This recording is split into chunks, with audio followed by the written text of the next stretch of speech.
encourager la foi d'une personne. J'aimerais encourager la vie d'une personne par ce message. Ça fait 2 semaines que ce message revenait dans mon cœur. Pendant que nous étions en train de parler sur ceux de peuples qui connaissent leur Dieu, message qui avait été donné par Papa Étienne, il a touché et parlé de l'importance de pouvoir connaître son Dieu. Et moi, bien-aimé, ce matin, je ne viens pas effacer le message, mais je viens encore marteler sur l'importance de la connaissance de Dieu. Amen. Et ce matin, j'aimerais préparer l'Église à vivre une foi selon la foi du Seigneur. Raison pour laquelle nous sommes en train de parler de l'épreuve de la foi.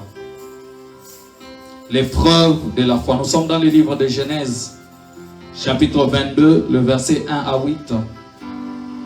Je vais lire très rapidement. Puis nous sommes dans Jacques 1, 12. Genèse 22, 1 à 8. Jacques 1, 12. La Bible déclare: après ces choses, Dieu mit Abraham à l'épreuve et il lui dit: Abraham, il lui répondit: mais voici.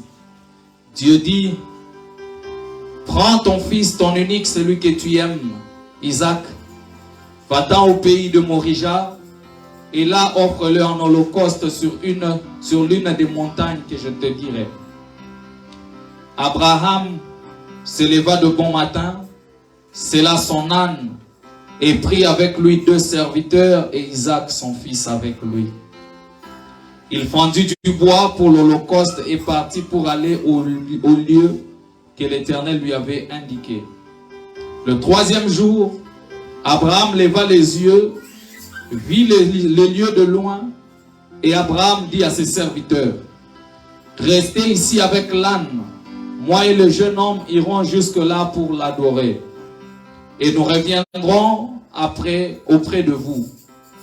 Abraham prit le bois de l'holocauste, les chargea de son fils Isaac, et porta dans la main le feu, le couteau, et ils marchèrent tous 2 ensemble. J'aimerais que vous souligniez ça, parce que ça revient au moins 2 fois dans la Bible. Ils marchèrent tous 2 ensemble. Alors Isaac parla à Abraham, son père, et dit: mon père. Et il lui répondit: mais voici mon fils. Isaac reprit: voici le feu et le bois, mais où est l'agneau pour l'holocauste? Abraham répondit: mon fils, Dieu se pourvoira lui-même de l'agneau pour l'holocauste. Et ils marchèrent tous ensemble. Jacques chapitre 1er, le verset 12. La Bible dit: heureux l'homme qui supporte patiemment la tentation, car après avoir été éprouvé, il recevra la couronne de vie que le Seigneur a promis à ceux qui l'aiment. Je répète: heureux l'homme qui supporte patiemment la tentation, car après avoir été éprouvé, il recevra la couronne de vie que le Seigneur a promis à ceux qui l'aiment. Que Dieu vous bénisse. Amen, amen. Que Dieu bénisse sa parole. Vous savez, avant de parler de ce thème, je vais vous raconter une histoire. C'est une histoire d'une famille. Cette famille était composée de 5 enfants. Pardon, de 4 enfants. Le papa, la maman, 2 filles et 2 garçons. Mais parmi les 4 enfants, il y avait une petite fille qui était très intelligente. À l'époque, cette fille avait peut-être 13 ans ou 14 ans. La maman était infirmière à la polyclinique générale de Lubumbashi, universitaire. Le papa, il faisait des business, c'était un businessman. Mais ils aimaient beaucoup sa fille. Ces messieurs-là priaient Dieu. Ils priaient. Sa femme priait. Ils avaient eu la grâce d'avoir un peu d'argent. Alors ils ont ouvert une pharmacie tout juste devant l'entrée de leur maison. À part la pharmacie, quelques temps après, la dame, comme elle était infirmière, les gens pouvaient venir la voir quand il y a des enfants qui sont malades, la fièvre. On pouvait venir voir la dame pour que la dame puisse administrer les premiers soins avant que les mamans partent dans des hôpitaux généraux. Une soirée, la petite fille du monsieur est tombée malade. Elle est tombée malade. Dans la soirée, elle n'a pas pu. Elle n'a pas pu résister. La fièvre était tellement chaude. La maman, le papa a essayé, Il ne pouvait pas. La maman a appelé la maison. Elle a dit non, moi je suis de garde aujourd'hui. Je vais venir demain matin, mais prenez l'enfant, amenez-les à l'hôpital qui est près de chez nous là. Amenez la fille, comme ça on va l'administrer le soin. Moi, quand je quitte l'hôpital, je viendrai pour vous retrouver. Le papa prend l'enfant la nuit avec ses frères. Ils vont à l'hôpital. Arrivé à l'hôpital, on soigne l'enfant.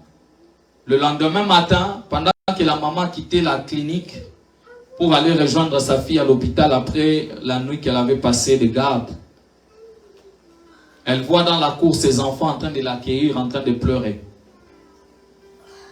Tout ce que les enfants lui ont dit, maman, nous étions auprès d'elle quand elle a rendu l'âme.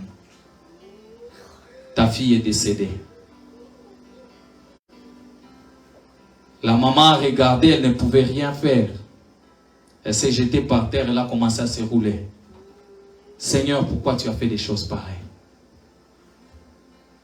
Éternel, moi je soigne les gens, mais qu'est-ce qui s'est passé avec mon enfant? C'était une histoire très pénible à un tel point que tellement que ça s'est passé dans le quartier, la nouvelle a commencé à se départager. Puis, puis ça m'a matin à babomba raté. Une fois que bamoni attend tout le monde les cas qui na hôpital wana yende mutakopanza sangwana. Nous tous on a appris ça quand on est parti dans la maison. La maison était déjà remplie de gens. Le deuil avait déjà commencé. Bien aimé, c'était des temps difficiles pour la famille. Je ne sais pas si tu as eu cette occasion de pouvoir perdre un être cher. Parfois, matanga, sokozoyo kamwe pa ba voisin. Ezala na somo mo boete. Et pesa la passe mawa. Que il faut qu'il ne compatir. Parfois, tu peux même verser des larmes. Mais bien aimé, quand le deuil vient chez toi à la maison, c'est là que tu comprends que le ciel existe et la terre existe. C'est là que tu comprends qu'il y a une vie qui commence et qui fait quoi? Qui se termine. Tu regardes la personne avec qui tu dormais le même lit.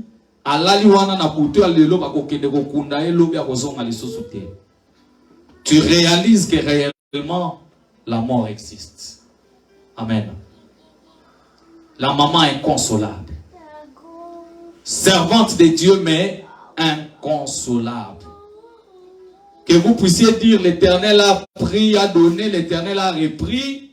Ces paroles-là ne vont plus jamais faire des impacts dans sa vie. Parce que c'est qu'elle veut qu'on lui rende sa fille. Je me rappelle, elle posait la question à tout le monde. Moi, nananga ke wapi. Akufi azamu besu. Alléluia. Mais bien aimé, ce n'est que 2 ans passés. La famille a essayé de se reconstruire, mais ne se sont jamais reconstruits. La famille a essayé de se mettre ensemble, mais ne se sont jamais mis ensemble. Et quand vous rentrez pour parler aux messieurs, j'aime le langage de ses papas. Il dit, homme de Dieu, c'est une preuve de ma vie. Que je ne sais pas comment je vais le traverser. Amen, amen. Arriver au niveau de comprendre ces choses, bien aimé, tu dois avoir les pieds ancrés dans le Seigneur. Parce qu'il y a des situations quand ça arrive, lorsque tu n'as pas la foi ancrée dans le Seigneur, tu ne sauras pas t'en sortir. Alléluia. Et là, nous sommes en train de voir Abraham dans une même situation. Il a tellement attendu la promesse de Dieu dans sa vie. C'est qu'Abraham savait, c'est qu'il y avait un fils de la promesse, son nom était Isaac. Amen, amen. Et dans cette promesse, lorsqu'Isaac est né, Abraham n'a pas attendu demain. Abraham a déjà commencé à faire de lui son héritier. Déjà la naissance d'Isaac, le père était capable de renvoyer tous les enfants qui étaient tout autour de lui parce qu'il se disait, le fils de la promesse est là. Gloire à l'Éternel. Mais regardez, quelques années après, quelques temps après, la Bible dit, Dieu se décide de mettre Abraham à l'épreuve. Dieu appelle Abraham. Il lui dit, Abraham, ton fils que tu aimes tant, quelle précision. Amen. Hein? Cet enfant que tu as beaucoup aimé, cet enfant pour qui tu as tout le monde chassé, cet enfant pour qui tu as tout abandonné, tout quitté, j'aimerais que tu puisses me l'offrir en sacrifice. Si j'étais Abraham, j'allais poser la question, sacrifice, c'est ça nini. J'allais jouer l'innocent pour que Dieu m'explique comment est-ce que je peux arriver au niveau d'aller sacrifier mon fils. Alléluia. Écoutez, la douleur de l'accouchement, ce n'est qu'une mère qui la connaît. Je vous dis vrai. La douleur de l'accouchement, ce n'est qu'une mère qui la connaît. Raison pour laquelle Abraham, il a caché cela à sa femme. Il s'est levé tôt le matin, il est parti. Où est-ce qu'Abraham partait? Il partait sacrifier son bien-aimé. Alléluia. L'épreuve de la foi.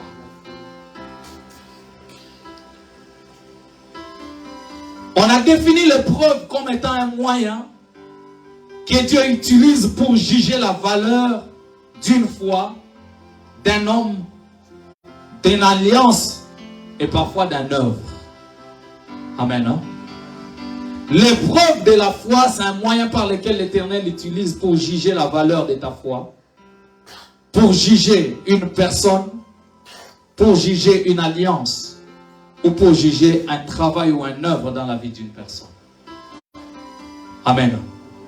Dieu avait besoin de juger si réellement Abraham avait la foi en Dieu. Bien-aimé, écoute-moi.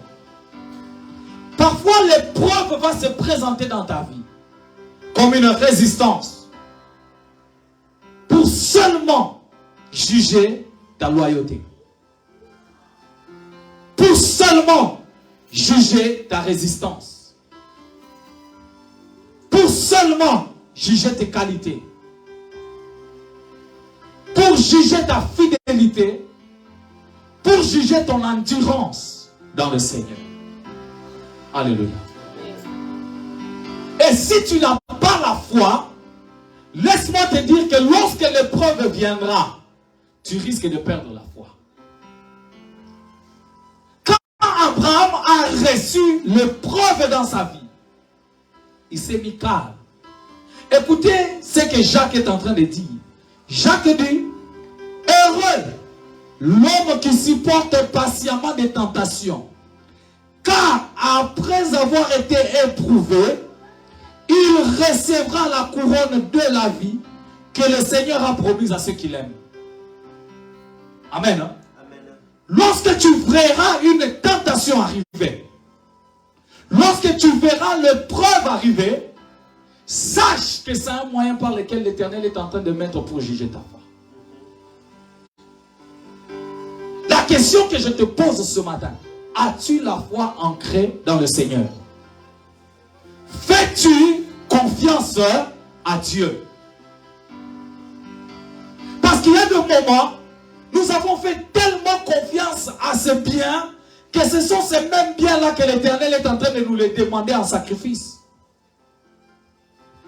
Tu as tellement confiance à ton travail que c'est ton travail qui te nourrit, c'est ton travail qui fait ceci. Mais Dieu te met en épreuve en te disant, laisse ton travail, viens sois à temps plein à l'église. Qu'est-ce que tu vas faire?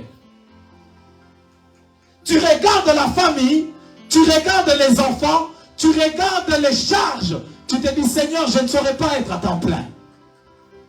Gloire à l'Éternel. L'épreuve de la foi, ça vient pour juger tes qualités dans le Seigneur. As-tu les qualités qu'il faut? Écoutez, Abraham prend son fils. La Bible dit, ils arrivent à un moment, l'enfant l'arrête, il lui dit, papa, attends un peu. Je vois qu'il y a le bois. Je vois que tu as pris le feu. Je vois que tu as pris les cordes et tout. Mais je regarde tout autour de moi, je me demande, où est l'Holocauste? Le sacrifice là qu'on va offrir, tous en a besoin d'un nyama. Nyama wana za wap. Alléluia. Alléluia. Et là, vous êtes en train de voir comment Abraham, mis à l'épreuve, il devient même tenté par son propre fils.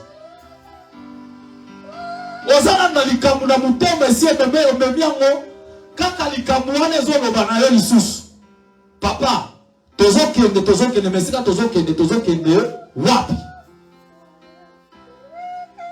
ne sachant pas que le chagrin qui était dans le cœur de ton père, c'était lui.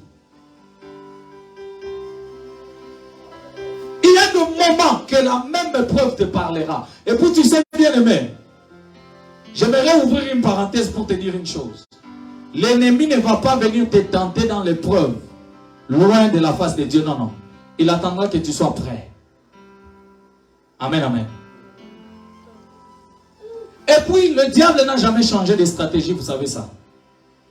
Depuis la nuit du temps, Jésus, 40 jours de jeûne et de prière, le 40e jour, il se lève. Il se lève, il regarde, il s'assoit. Le diable vient et lui dit, ah, si tu es le Fils de Dieu, change ces pierres en quoi? En pain. Ce que vous avez ensemble de changer, lipa. C'est dans cette épreuve que l'ennemi va se servir de sa faiblesse.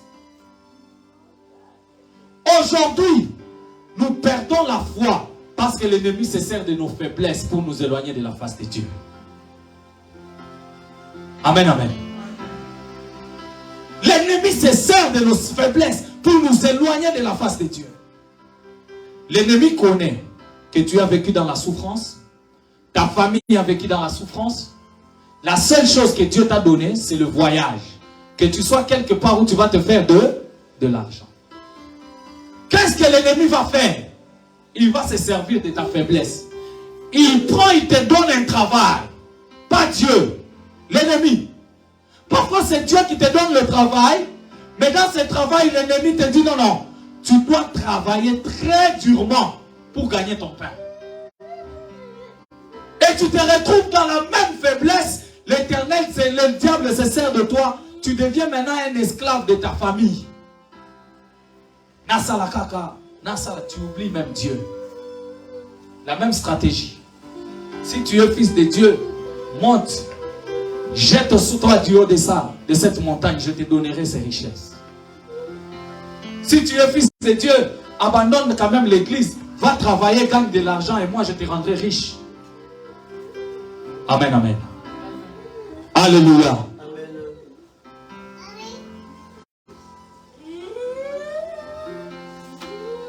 Les épreuves, c'est un essai par lequel l'Éternel est en train de chercher à éprouver ta résistance, ta qualité, tes critères, ta loyauté, ton endurance, ta fidélité.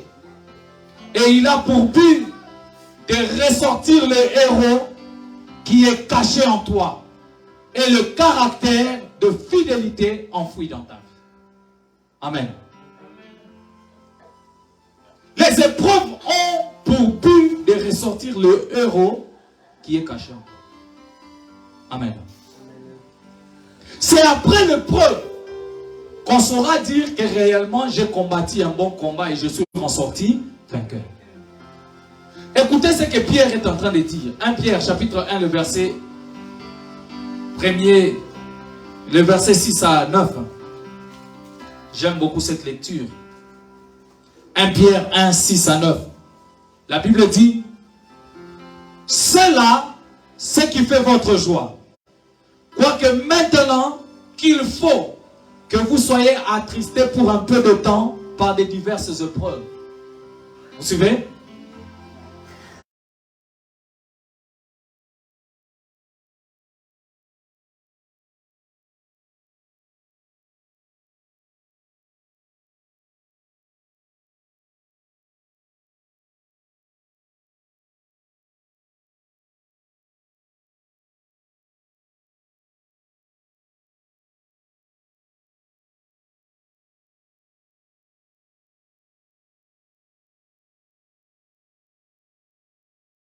Salut de vos âmes pour le prix de votre foi. Amen.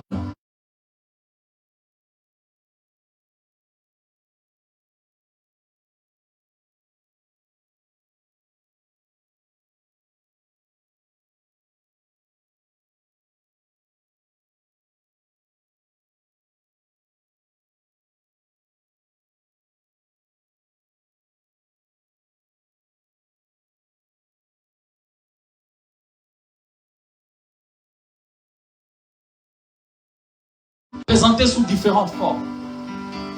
Parfois, ils viennent comme des calamités. Parfois, ils viennent comme des événements fâcheux. Parfois, ils viennent comme des déboires, des malheurs, des misères, des peines, des souffrances, des adversités, des tribulations, des infortunes et des séparations.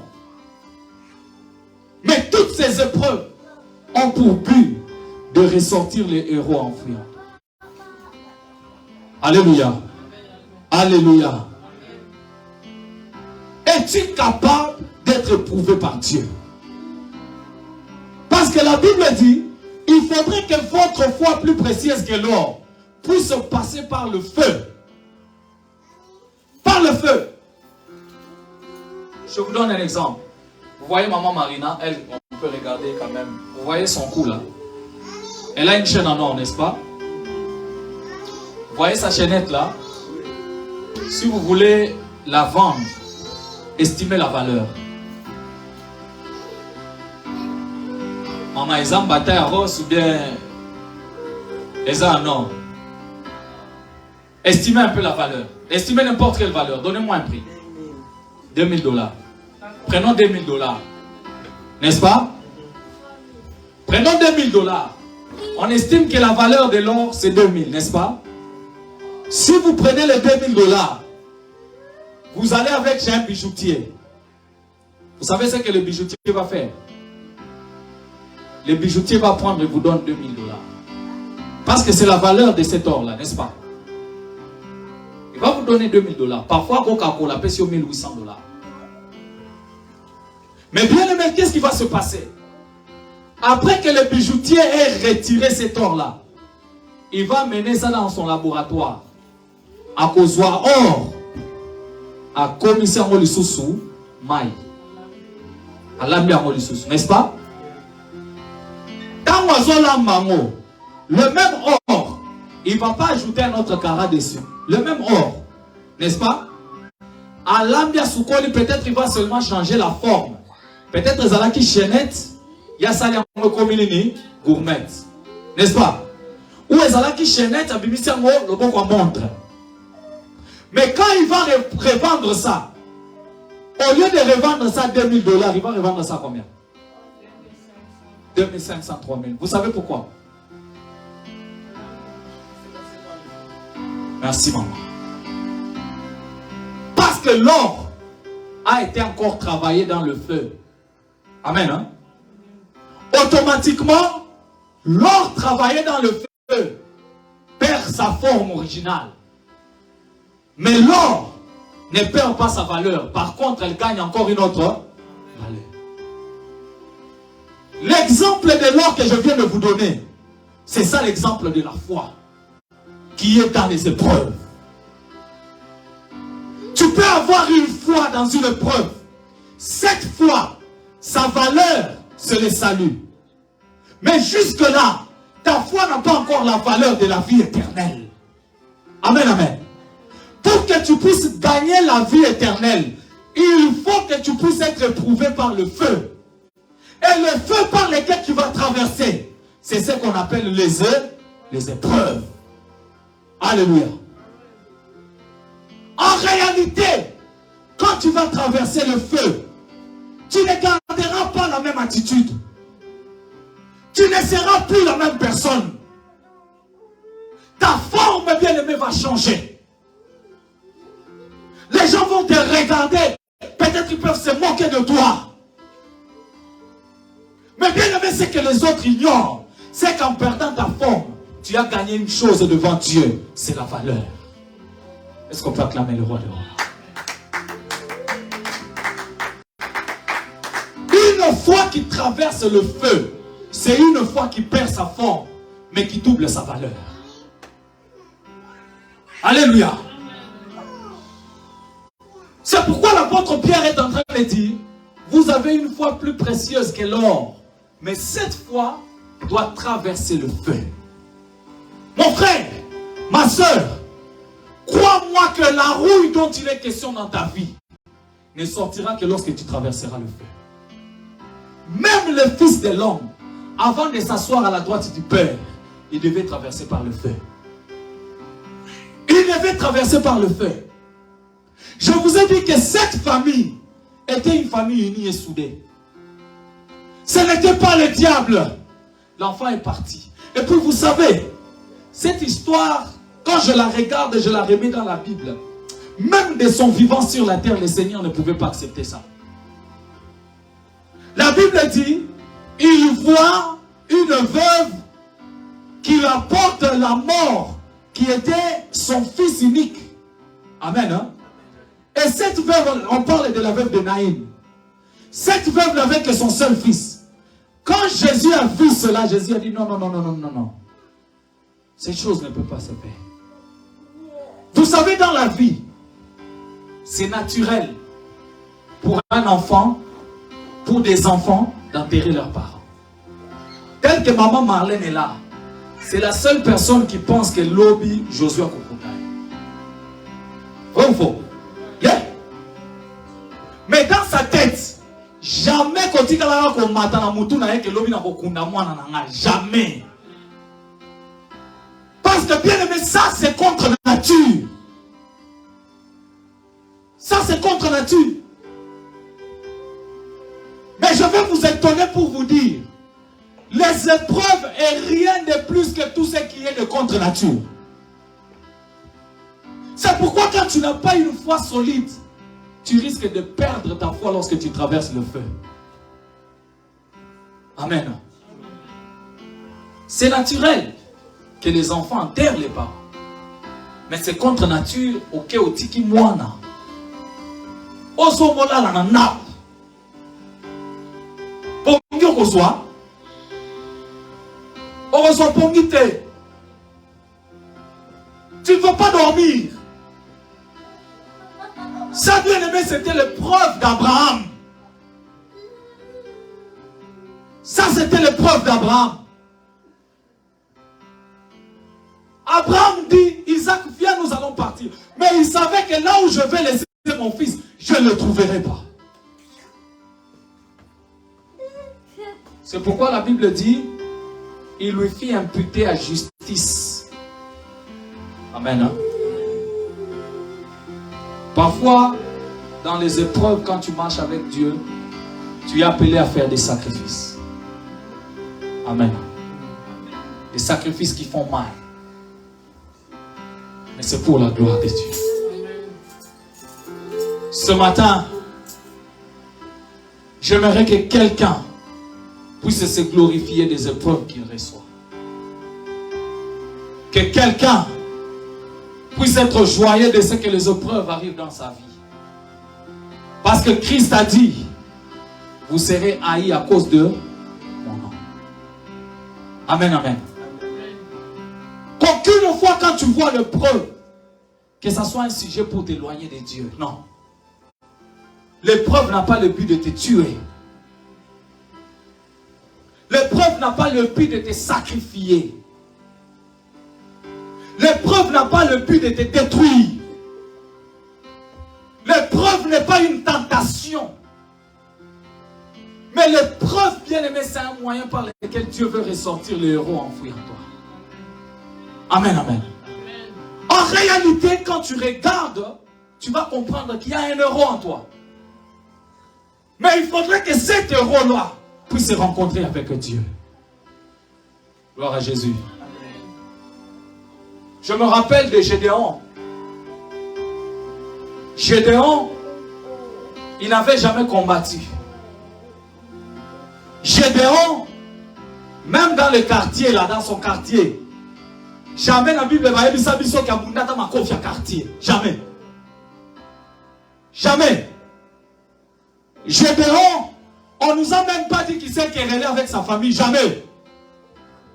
On nous le présente comme un homme docile. Mais Zamba Bibeli Gédéon a ici, tu es un vaillant héros. Amen. Hein? Tu es un vaillant héros. Maintenant, je vais vous poser la question. Nani babenga vaillant héros avant que toi Mundata bitumba pamba? Qui? Gédéon. Amen. Gédéon était déjà un vaillant héros. Mais le problème de Dieu en Gédéon, c'était de mettre Gédéon à l'épreuve. Gédéon dit, Seigneur, Nabunata Bitumbate, Dieu lui dit, non, lève-toi avec la force que tu as, va et combat Madian. Alléluia. Gédéon ne savait pas manier une épée. Si c'était les armes, Gédéon ne savait pas tirer une arme. Mais Dieu a envoyé Gédéon au front. Combien de personnes sont comme des Gédéons ce matin dans leur vie? Tu n'as jamais combattu un combat. Mais Dieu chaque jour il t'appelle mon serviteur. Tu n'es jamais passé par le feu. Mais Dieu chaque jour t'appelle ma servante. Seras-tu capable de te tenir quand Madian va venir vers toi? Lorsqu'une armée viendra détruire les récoltes que tu as travaillées durant des années et des années. Lorsque vous lisez avec moi dans Juge 6, quelqu'un qui a trouvé peut ouvrir, c'est quelque chose que je n'ai pas préparé pendant que je parle. Juge chapitre 6, à partir du verset 12.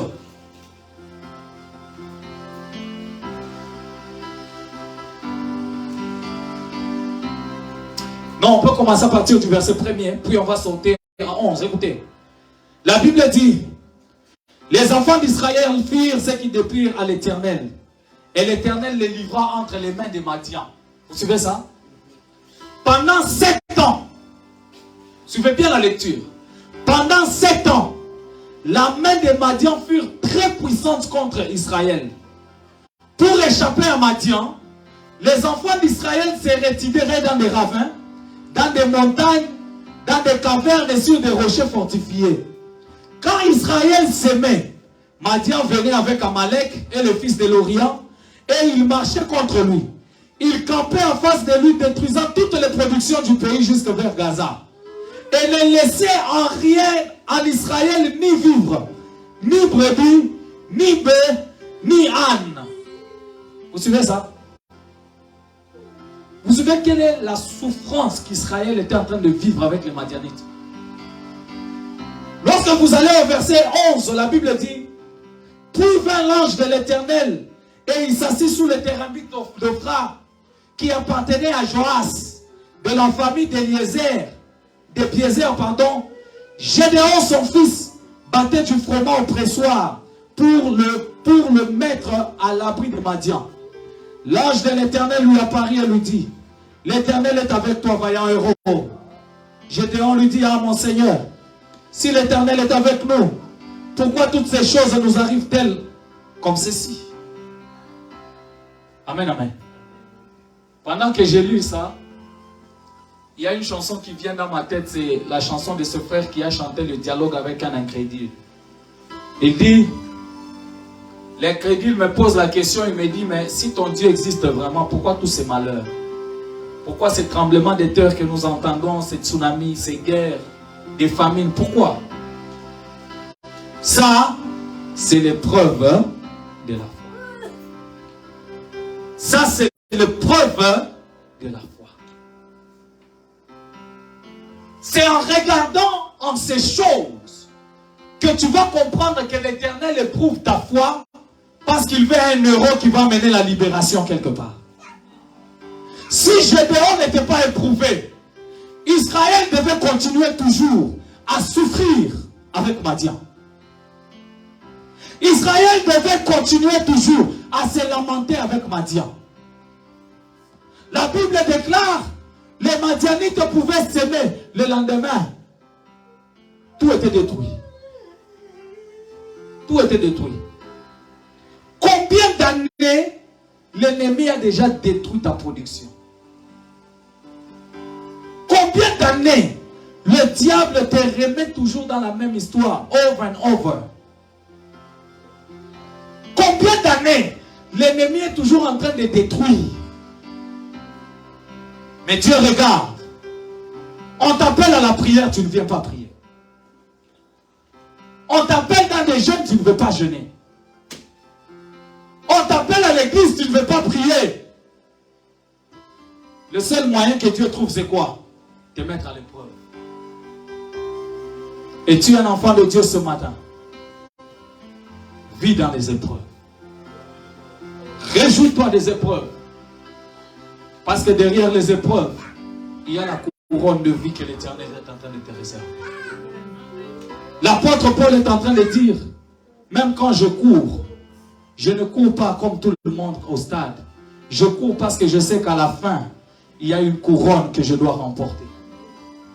Et le couronne que je dois remporter, c'est le prix de la vocation céleste. Connais-tu le couronne qui t'est réservé? Parfois, tu vois des épreuves, tu commences à te voir bouger. Tu n'es plus calme. Tu vas à gauche, tu vas à droite. Tu n'as plus de tempérance. Reste calme. Amen. Le Dieu des armées, il n'a pas mené l'épreuve pour te tuer. Il a mené l'épreuve pour te faire traverser un niveau. Il a mené l'épreuve pour te faire traverser la rivière. Souvenez-vous, même dans la barque, pour connaître leur foi, Jésus devait s'endormir. Ça ne veut pas dire que l'Éternel n'est pas là. Non, il est là dans la barque où tu es. Quand bien même il y a bien aimé la tempête, quand bien même il y a l'eau qui entre dedans, le Seigneur est là. Il est là. Que ta barque puisse bouger de gauche à droite, dis-toi qu'il est là. Peut-être que tu es comme les disciples, non, c'est court. Éternel, nous allons mourir. Seigneur, nous allons mourir. Mais l'Éternel est là. Qu'il soit endormi, qu'il soit réveillé, il est là. Amen, amen. Dis à ton voisin, l'Éternel est là.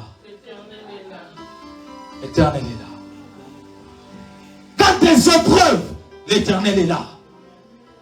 Dans tes souffrances, l'Éternel est là. Dans tes requêtes, l'Éternel est là.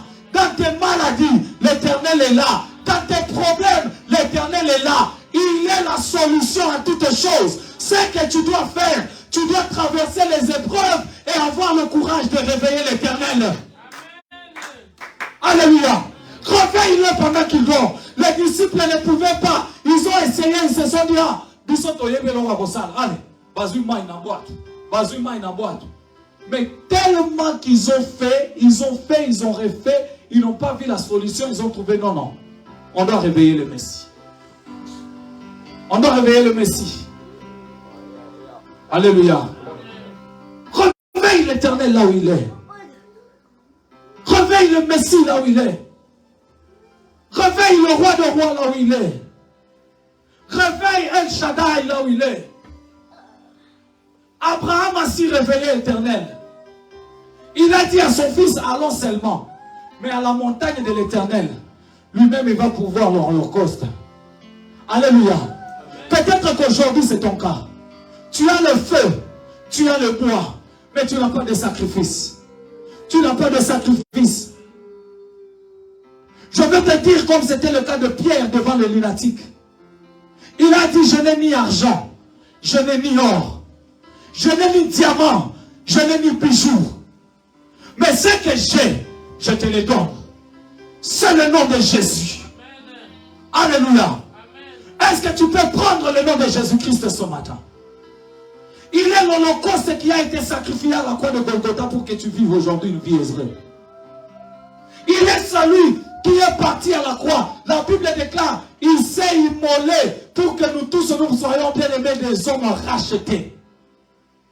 Il a payé le prix de l'Holocauste que tu cherches aujourd'hui. Il a payé le prix du sacrifice dans lequel tu es en train de chercher ce matin. Où est bien aimé l'Holocauste? Peut-être c'est ce que le monde te demande. Les gens te regardent, tu as toujours le feu avec toi. Les gens te regardent, tu as toujours le beau avec toi. Les gens te regardent matin, midi, soir, tu cherches l'Éternel. Mais ils sont en train de te demander où est l'Holocauste. Essaye un peu de les répondre ce matin. Dites-leur, il y a le sacrifice qui a été accompli à la croix de Golgotha. Il y a le sacrifice à la croix. Ce sacrifice, son nom, c'est Jésus-Christ. Ce sacrifice, son nom, c'est Jésus-Christ. La Bible dit, il s'est fait lui-même pécheur pour nous enlever du péché. Le châtiment qui reposait sur nous était tombé sur lui. Pour qu'aujourd'hui tu aies la vie. Amen. Alléluia. C'est pourquoi l'apôtre Paul dit, ne me faites plus de la peine. Parce que quand je vis, c'est Christ qui vit en moi. C'est Christ qui vit en moi. Et en moi, je porte les marques du Seigneur. Quand les hommes regarderont ces marques, même quand le monde te condamnera, c'est la marque qui parlera. Le jour où on t'appellera meurtrier, Christ regardera la croix et te mettra la marque. Et cette marque parlera contre cela. Le jour où on va t'appeler, on va t'insulter, Christ va regarder la marque. Et cette marque enlèvera les insultes sur ta vie. Ça ne sert à rien de se justifier devant les hommes. Laisse que la croix puisse te justifier. Alléluia. Laisse que la croix parle en ta faveur. Laisse que la croix puisse parler en ta faveur. Il y a cette chanson qui est en train de dire, même moi, je dois t'adorer. Amen, amen. Pendant longtemps dans tes épreuves, tu as voulu te justifier. Abraham, il n'est pas allé se justifier devant Isaac. Abraham, il a créé la foi en Isaac. Pendant que les hommes étaient en train de poser la question, le maître va où? Abraham s'approche de ses serviteurs et dit, vous, restez ici. Mais moi et les jeunes hommes, nous irons adorer à la montagne. Nous irons adorer à la montagne. Là où on avait appelé pour l'épreuve. Là où on avait appelé pour la mort. Abraham change la mort à l'adoration. Abraham change l'épreuve à l'adoration. Mon bien-aimé, pendant que tu traverses des épreuves dans ta vie, j'aimerais te dire le secret. Change tes problèmes à l'adoration. Change, bien-aimé, tes pleurs à l'adoration. Change tes situations à l'adoration. Change tes incompétences à l'adoration. Parce qu'à la montagne de l'Éternel, il te sera pourvu. Alléluia. Là, je vais l'adorer. As-tu compris que l'adoration est la clé à tout ce que tu es en train de chercher? As-tu compris cela?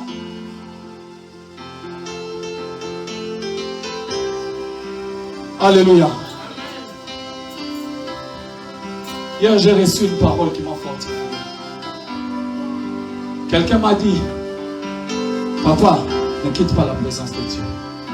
Amen. L'adoration, c'est le secret. L'adoration, c'est le secret. Abraham a dit à ses serviteurs, restez ici. Moi et mon problème, nous allons adorer Dieu. Il n'avait pas besoin des serviteurs. Il n'avait pas besoin de l'aide. Il avait besoin de lui et de son problème. Moi et Isaac, on montera la montagne. Et Es-tu prêt, bien-aimé, toi et tes problèmes, à pouvoir monter à la montagne du Seigneur? David est en train de dire, je lève les yeux vers les montagnes. Où me viendra le secours? Le secours me vient de l'Éternel. L'Éternel qui a fait les cieux. L'Éternel qui a fait la terre. Il est en train de dire, Seigneur, lève-toi. Tu vois mes ennemis.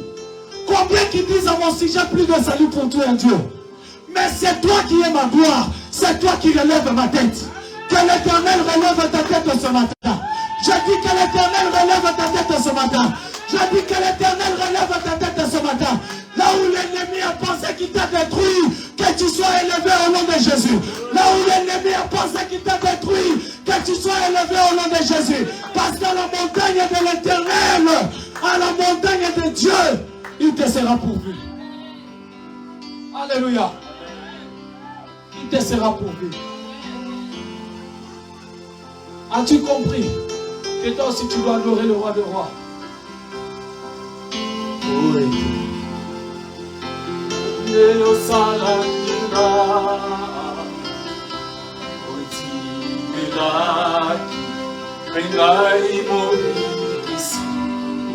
Chante avec moi cette chanson.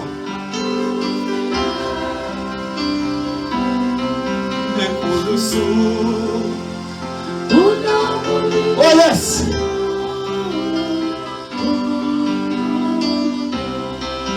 Dis-moi aussi. Oh yes.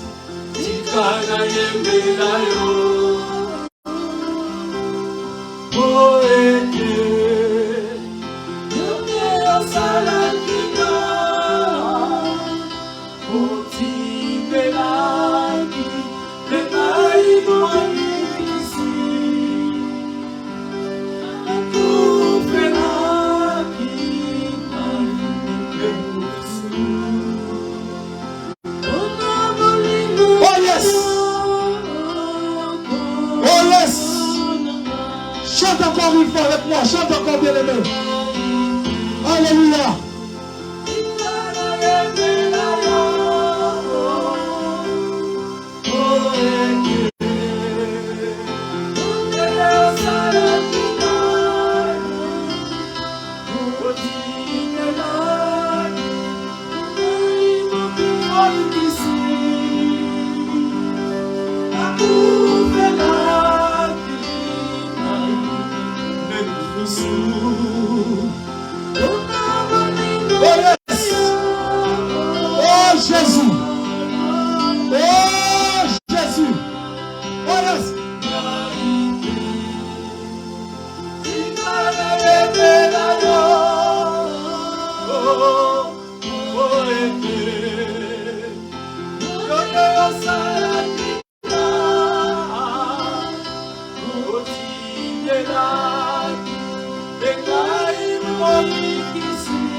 À cause de ton amour, Seigneur, tu es monté à la croix. À cause de ton amour, Jésus, aujourd'hui nous sommes rachetés. À cause de ton amour, aujourd'hui, nous sommes éprouvés. La Bible dit, le châtiment qui pesait sur nous, ce châtiment a été renversé par ton sang. Oh Jésus! Oh Jésus! Il est écrit, maudit soit celui qui sera monté par-dessus le bois. Mais toi tu as accepté la malédiction du bois pour qu'aujourd'hui nous soyons sauvés. Oh Jésus! Seigneur, je te rends grâce, Seigneur. Je sais que tu fais des choses au-delà de notre entendement. Je sais que les choses que tu as cachées aux hommes, tu les as révélées à toi, Seigneur, à tes enfants.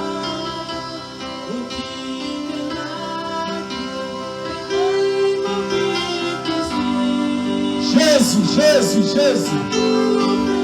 Jésus. Jésus. Je te bénis, Seigneur. Je te rends grâce et je sais que tu fais. Je te bénis, Yahweh. tu as fait des choses grandioses dans ma vie. Est-ce qu'il y a quelqu'un qui peut adorer le roi des rois?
de mon alliance, je te présente le Dieu.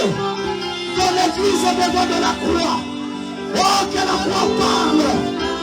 Que la croix parle ce soir. Que la croix parle à Jésus. Que la croix parle ce soir.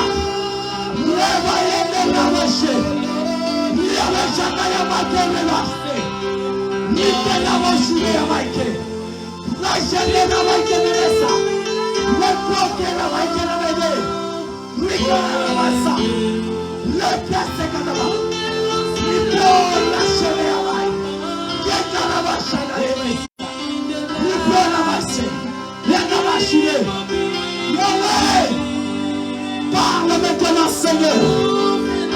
Oh Dieu.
Que Dieu vous bénisse abondamment. Amen.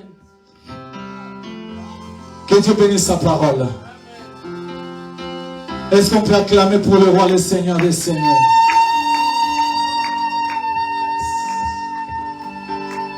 Dieu est vivant, Dieu est fidèle. Amen. Balance tes mains là où tu es. Amen. Alléluia, alléluia, alléluia. Amen. Gloire à Jésus. Je bénis Dieu, le Dieu des armées, pour cette opportunité, cette grâce qu'il nous a donné d'être là. Amen. Je bénis le Seigneur. Nous disons